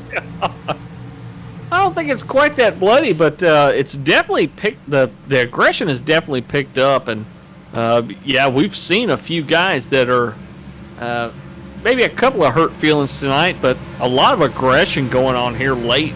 This last 25 laps of this race, just been non-stop action and a lot of cautions, but a lot of decent racing out there as well. Oh man, this has been good. I don't want to. I like Chicago. It was a beautiful town at one point in time. And man, it does feel like you're on the south side right now. The way these guys are fighting. And we talked about him a little bit earlier. Michael Chaney, he's battling for that biggest mover. He's up there in like the 9th, 10th area. He's up 24 spots right now. Justin Malarkey's also up 25. Stephen Wood, someone we definitely have not mentioned yet today. He's run a fairly solid but quiet race. He's sitting there up 20 spots as of right now. Yeah, the 17 has stayed out of a lot of this trouble, and sitting in 14th, up 20 spots. He's one of the newer drivers as well in this series, but always good to see Stephen Wood out there on the grid. Good luck to you, man. Hope you can make something out of this. Yeah, and Justin Malarkey he's up 24, 25 spots. So we thought we'd see him up here at the end, but I'm going to personally watch Gavin Marlin here, and I think he's going to make some moves. And there could be some fireworks here. He does have some rear end damage. Looks like he backed into a telephone pole in the parking lot with that heavy machine. Looks like he might have also pulled forward into one too. He's missing that front clip, so he don't need it. Hey, that kid don't need it. He'll be fine. Don't count him out, is what I'm saying. All I'm saying is watch these teammates on the outside line here. The first and second car on the outside line. When this green flag drops and this pace car turns off extremely late, which always throws me off. That how is that pace car turn that late down pit road? They got some Goodyear tires. Goodyear tires. Yeah. Hey, they're not sponsoring nothing. Watch this thing. Yep. There he goes. As it rips its way down into pit road, we're getting ready to take this green-white checkered one more time, and across the line they go. Looks like a little cleaner start there. Malarkey pushing William Brown as hard as he can on that inside line, but Ethan Flanagan still able to hang on a little bit on that outside. So side by side they go for second. William Brown with a relatively solid lead there. Malarkey still on the inside of Flanagan. Isaac Wilson kind of losing a little bit of pace as they're 3 wide behind him. You got Brian Privet. Oh, as we got... Oh, they're going. They're going, but we're going to have... Oh, it's the big one. Oh, no. I thought we took the... white flag. Pace car's out. But the pace car is out, and I think that is going to do it for us today. Yeah, that's a wrap. I'm really surprised. I'm really surprised the 93 didn't push his teammate a little bit harder. It looked like the inside line was just a little bit more organized there. I thought the teammates would have had it on that restart, but I'm proven wrong again. What happened back there on that restart? No, I think I was watching Gavin Marlin. I think he was underpowered with the damage he had, and he kind of got stuck in the middle, and some things happened. So another racing incident. I don't think there's any fights involved. I don't want to blame anyone, but I think he was underpowered there. Yeah, Hornbeck and Marlin kind of. We saw this earlier tonight. Just kind of a racing incident. Just got into each other, trying to stay clean, trying to stay off of each other, but it's kind of hard to do 3 wide. Brian Privet on the outside, just kind of an innocent bystander of this, being on the top 3 wide. Man, yeah, Michael Hornbeck just getting taken for a ride through that wreck. Good night. Good night is it. I'm ready for a good night, but I mean, Chicagoland, 100 laps, this stuff's gonna happen. These guys haven't raced together for too many races, so they're kind of still learning each other. And we had a heck of a race in the middle of the race. I think this end of the race is not indicative to what has happened before. No, definitely not. It's definitely not representative of how these guys race so clean and so competitively. We have problems up here in the front. I don't know what's happening. The teammates spinning each other? What's going on there? Yeah, I saw Ethan Flanagan kind of lose something. I don't know what happened. But either way, I think we've had a good race. And I know who had an excellent race, and that's going to be your race winner, William Brown, going to do his little burnouts here. No, not as dramatic as he was hoping. I know he was hoping to take it via an actual checkered flag and not necessarily a yellow, but still, nonetheless, what a fantastic drive from him to be able to drive home with the win. And it looks like Justin Malarkey will not hang on to take the biggest mover of the race. That will go to the 5 of Michael Chaney, finishing in 7th, 26 spots up. Damn, that's great. Congrats to the 5 of Michael Chaney for making up that many positions in a race where we did have a lot of late cautions, but he kept it clean and he dodged all the problems. And good on you, Mike, in that 5 car. Yeah, we'll kind of start going through our interviews here. We will start with our 3rd place finisher. That would be Mr. Justin Malarkey, who does his typical, I don't know how to qualify, and still yet I'm here up at the front. Having a nice late run there, but just not being able to hang on for a win. But still a solid finish there for 3rd man. Kind of walk us through those last few restarts. I almost got to qualify. I was like 20 feet away from getting across the finish line. I saw a thing pop up on my phone that you guys are racing, and I was like, wow, 34 people or something? I'm like, I want to get down there. And I was like, this is really fun. But I almost missed it. Yeah, well, it was fun watching you, and we're talking about you, how you don't qualify and this and that, but you always seem to end up in the front. I don't know what kind of trick you got up your sleeve, but man, congratulations, dude. That's a heck of a run. Yeah, I just honestly, if qualifying was 3 laps, I'd probably be all right. I just can't hold it for 2 laps. I can't do the wide open like these guys can do. I don't have the courage, I guess, to run it like they run it. That's usually what happens to me. I just need like a 3rd or 4th lap before I can hit a fast lap. But qualifying only being 2, it doesn't help. Well, you definitely kept your nose clean, as they say, and ended up finishing third and up 25 spots. You only had one other car.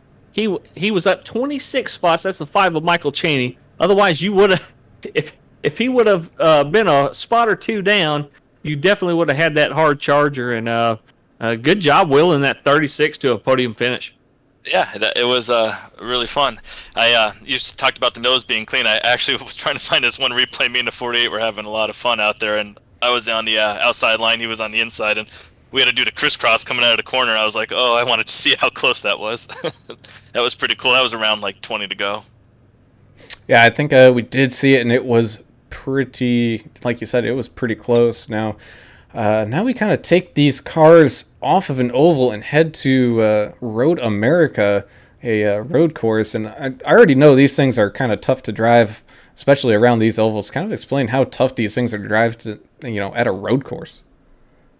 Yeah, I think these are the hardest cars to drive, and then ARCA second. On a road course, it's going to be pretty crazy. It's probably going to be, if you stay on the track, you should probably finish pretty decent. So we'll see. I mean, everyone was really good tonight. We ran very little cautions until the end. That's just the end gets crazy. But, I mean, it was really fun for 35 people out there with that little cautions for the first 90 laps. That was awesome. Yeah, Fun man. to watch. It was a blast. Yeah, this is a really fun track. These are good tracks to be at. Yeah, no, well, we appreciate the time as always, and wish you the best of luck, and maybe see you actually qualify next week at Road America. So we'll check you out later. I'm gonna get down here a little earlier. That's got to be my goal. All right, so we'll now kind of move up our standings, and that will be bring in Mr. Ethan Flanagan. He finished second here tonight, a pretty solid run from him, and we actually kind of saw it, Ethan. You had your teammate there being able to help you out at the end. Kind of tell us how important that was. Well, I mean, my teammates did help, but we weren't really like pushing each other. I mean, the 36 was actually side drafting me, which it's fine, it's racing, but I got wrecked early in the race, and I know Kevin Biggs got involved, and he had a pretty bad day or night, but we just I tried to make my way up to the front, and it worked. I know I had restarted 29th, and I made it, a lot of it up under green. I was passing people left and right. And it this feels rewarding. I didn't win because I had aero damage from getting rear-ended, but I'm lucky to even have second, like Daytona. Well, we definitely enjoyed watching these restarts. Wish there wasn't so many of them, but I know you had your teammate up there with you. On these restarts, what was your preferred line? I know you guys don't have a choice because we don't have a choose cone rule or anything yet, but is the high line where you want to be on these restarts? Well, it can go both ways. I'd say they're pretty equal. If you're behind somebody, you want to be on the inside, but if you're on like the front row, you want to be on the outside so you can drag them down the front stretch. And I tried as hard as I could. Again, the arrow was kind of holding me back, but that's just racing. You have damage and stuff. Well, we enjoyed watching you. Congrats on the second place. Yeah, congrats. Thanks, You have anyone want to thank your teammates? Anybody else? You had a really good run. Well, I'd like to thank my sponsor F2ER. I'd like to thank Isaac, Gavin, Justin Malarkey, all my other teammate, which oh my god. Yeah, Michael Chaney. I almost forgot his name. I feel really bad. But yeah, I got to thank them all for racing me clean and giving me space. I mean, I performed today for sure. I mean, I just didn't win. That's all I'm missing, Yeah, and kind of asked Justin briefly kind of at the end there. Next week, you guys go to Road America, and I mean, you between you and Isaac, I mean, you both have run pretty solid for these first couple races that actually mattered for points here. Are you looking forward to this road course in these cars, or is this kind of something you guys might be dreading a little bit? I am actually looking forward to it. I know that last season, Watkins Glen, that was definitely not an ideal road course for me because it's just different from every other road course. You know, there's a lot more heavy braking that I just can't handle, to be honest. But Road America, I love Road America. I mean, for the Xfinity cars, it's wonderful. I mean, I can't wait for it, honestly, but I'm really wondering what everybody else can do there. All right, man. Well, we appreciate you taking the time, and again, congratulations on the second place, and we look forward to seeing what you can do there at Road America. We'll catch you out on the next one. All right, thanks, guys. So we will now move up our finishing board to our race winner, and that would be Mr. William Brown. It looks like you had a fantastic day at the track for you there, Mr. Brown, because you pretty much, you can't say that you led the whole thing, but you led definitely a good chunk of this.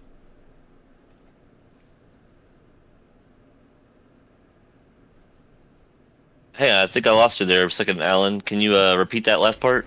Oh, yeah, no, just it looked like you were pretty much in control just about the entire race. I mean, you didn't quite lead at all, but especially once when those green flag pit stops came around, it looks like you were pretty well up front.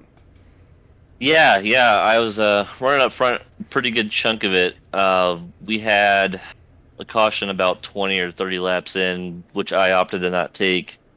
Put me back to second behind Chris Watkins. He got out in front of me, and I was able to keep with him in the long run, but eventually I had to go in for fuel,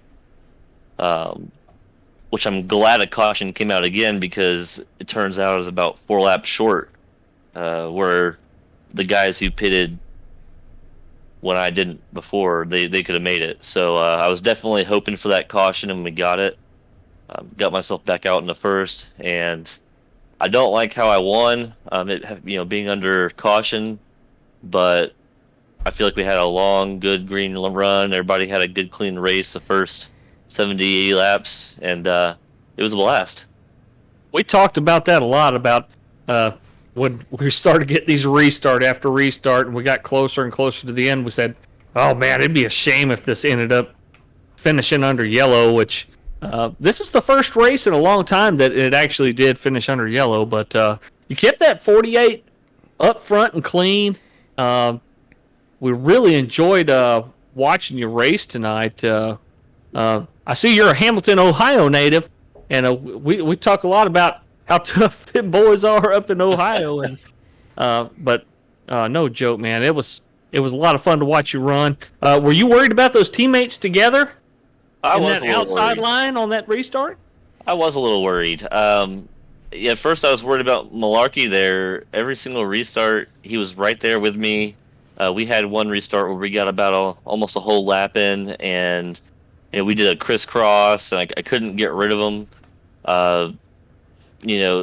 So I was glad to see that he got third and had to start behind me, but then I was a little worried about Isaac Wilson and Ethan Flanagan, 2 teammates, getting together and working together, finding a way around me. Fortunately enough, I was able to get away, and I felt comfortable with where I was at. If it didn't turn into a caution, I felt pretty confident that I could have pulled it off still. Well, I tell you what, watching that restart, the 36 of Malarkey definitely pushed you a little bit better than the 93 pushed his teammate, the 35. So teammates didn't really work out right there at the end. As Malarkey, he really did. He was right on your bumper on that last restart, and it worked out well for you. Yeah, I tell you what, just the Malarkey, I owe you a beer if you're listening.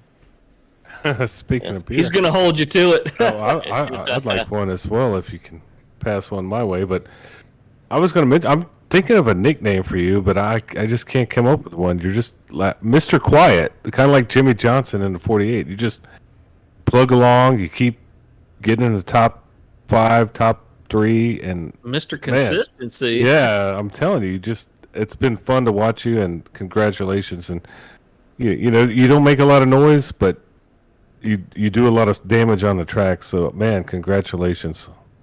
Appreciate it, guys. I really do. Yeah, we'll kind of leave things off with going to a road course next week, which is Road America, and these things are a handful to drive on ovals. How much are these things a handful to drive, in your opinion, on a road course? Oh, even a lot more. They're heavy. They still have a lot of horsepower, more so than those trucks have. It's hard to get your pedal down without spinning those tires. And the brake, like I said, they're heavy, so the brakes, they're not quite as easy to use on these cars. You won't slow down quite as well. So it definitely takes some patience, some caution when you're going into these turns. Road America, for example, you got that long straight into an extremely sharp turn after you're going downhill. I think that's going to really trip a lot of people up. You're going to see people overshoot that turn. Guarantee it. So I think the people who are the most consistent and the most patient are going to be the most rewarded next week. Yeah, and that's I think that's going to be our key point next week. So we appreciate you for that little bit of intel. And again, congrats on the win here today. We look forward to seeing you, in the rest of these races, and nothing but the best of luck in the future, man. Appreciate it, guys. Thank you for broadcasting. You do a great job. Oh, man. You did a great job, man. We really enjoyed it. We appreciate it. Congrats, Mr. Consistency. I love that's it. your new name. I William love Brown, number 48, Mr. Consistency. Congrats, dude. Thanks, guys. Have a good night. Man, oh man, talk about... What a good one. What a good race. I mean, it got a little dirty there at the end, but hey, you know what? That's what the end of these races are for, and we will now kind of go into how everything did shake out for some of these guys. And as you heard, William Brown in that 48 car bringing home the win. I don't know how many laps he led, but he led a good chunk of them, with Ethan Flanagan finishing in second for the second week in a row. Justin Malarkey, another good position for him, finishing in third. You got the 93 of Isaac Wilson, also not having a pretty good night. He finished in fourth. You got the 7 of Gavin Marlin kind of fighting back there at the end. He managed to finish in fifth. Chris Watkins was up there at the very front for quite a while, but had some issues coming down the stretch, so he battled for a 6th position finish. Michael Chaney, your big mover of the race, up 26 spots to finish in 7th. Then you've got the 55 of Brian Privet finishing in 8th. You got Anthony Fry having a nice night in 9th, with Gary Sargent rounding out your top 10. Yeah, the 89 of Garrett Sack, the third, up 24 spots to finish in 11th. It's good to see guys like Gary improve and have good nights like this. And the 17 of Stephen Wood up 22 spots. Good to see him, too, making big tracks tonight. The 8 of John Neidick in 13th. The 4 of Phil Stannard in 14th. 15th place will go to the 84 of Mike Hornbeck. The 00 Alex Golf in 16th. Sneaky Pete Van Sprundle in the 80 car finished in 17th place. The 45 of Al Corey, welcome back, Al. Up 9 spots to finish in 18th spot. The 20 of Timothy Jones in 19th. The 73 of Tim Harmon, he caught a couple of these wrecks today, but still up 12 spots to finish in 20th. The 90 of Carlos Ramos, he had a rough night tonight, finishing 21st. The 98 of Isaac Degner in 22nd. The 11 of Andrew Kolb, he had an up and down night, man. Talk about somebody who started up front, and then I think he started 3rd or 4th, and went down the board and was up the board and down the board all night, eventually finishing 23rd. The 42 Angel Hernandez finished at 24th. And to round out your top 25, the 31 Alan Dixon, not the kind of finish he was looking for tonight also, but it happened to a lot of guys. Yeah, and I'll finish it out here. These guys in the back, my heart is with them because that's where I always am. So, 26, number 60, Alan Coons. He had a couple issues. He's still up 3 in 26th place. 27th place, Jason Ricketts. 28th in the Kellogg's car, Christopher Wages. 29th, Ken Olson, down 6 spots. In 30th, number 37, Matthew Spires. 31st, 27, Red Stick, Mike Simone with a beautiful paint job. 32nd, Angry Idiot, Italian Stallion from Arkansas, Eric Fiorello. 33rd, Wade Brooks. 34th, number 77 of John Timms. And rounding it all out in a huge field today, what an amazing field we had, Kevin Biggs. And, man, it felt like the real deal today, guys. I had no doubts about that one because just how big that field was. And you heard it from all those drivers. They enjoyed having these big fields. It was just kind of a bummer they weren't able to officially race it out at the end. But still, nonetheless, we had a fantastic race here at the Chicagoland Speedway. You can check our broadcast out tomorrow of the HCK Beagle Super Speedway Series as they take on Daytona. But the next Days of Thunder race will be Thursday. That'll be hosted by Mr. Isaac Wilson in the ARCA cars. But, until that next time, we are officially out of here. Alan Brown, Alan English, Adam Turner signing off for you. Have a great night.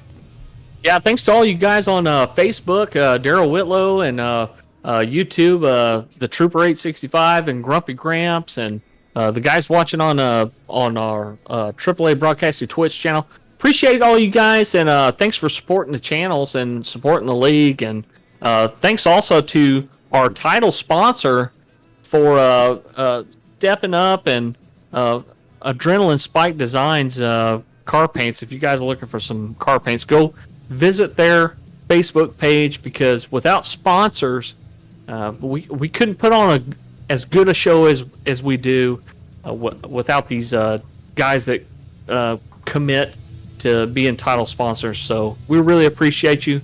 And with that, we gone. See ya.